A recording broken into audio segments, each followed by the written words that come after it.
సత్య వాళ్ళ నాన్న, సత్య వాళ్ళ అన్నయ్య అయితే సేటు దగ్గరికి వచ్చి డబ్బులు కావాలని చెప్పేసి అయితే అడుగుతూ ఉంటారు. ఆ మాటలకి అక్కడ ఉన్న సేటు అయితే మీకు ఇదివరకే డబ్బులు ఇచ్చాను.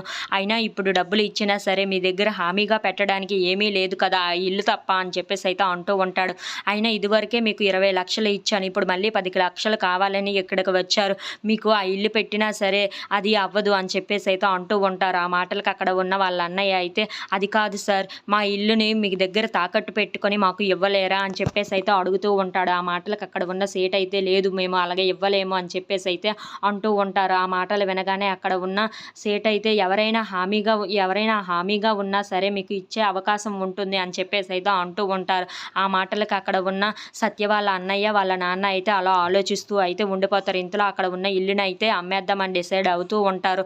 ఇంతలో అక్కడ ఉన్న వాళ్ళ చెల్లి అయితే సత్య దగ్గరికి వచ్చి అక్క అక్క నీకో విషయం చెప్పాలి, నాన్న ఇల్లుని అమ్మేస్తున్నాడు అని చెప్పేసి అయితే అంటూ ఉంటుంది. ఆ మాటలు వినగానే అక్కడ ఉన్న సత్య అయితే ఒక్కసారిగా షాక్ అయిపోతూ ఉంటుంది.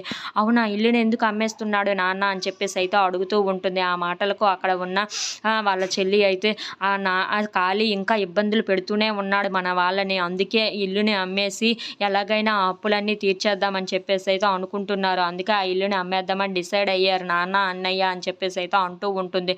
ఆ మాటలకి అక్కడ ఉన్న సత్య అయితే ఒక్కసారిగా షాక్ అయిపోయి వాళ్ళ చెల్లి వైపు అయితే చూస్తూ ఉండిపోతుంది. ఇంతలో అక్కడ ఉన్న వాళ్ళ చెల్లి అయితే ఆ ఖాళీ ఇంకా మన మీద పగ తీర్చుకుంటూనే ఉంటున్నాడక్క అని చెప్పేసి అయితే చాలా బాధపడుతూ ఏడుస్తూ ఉంటుంది.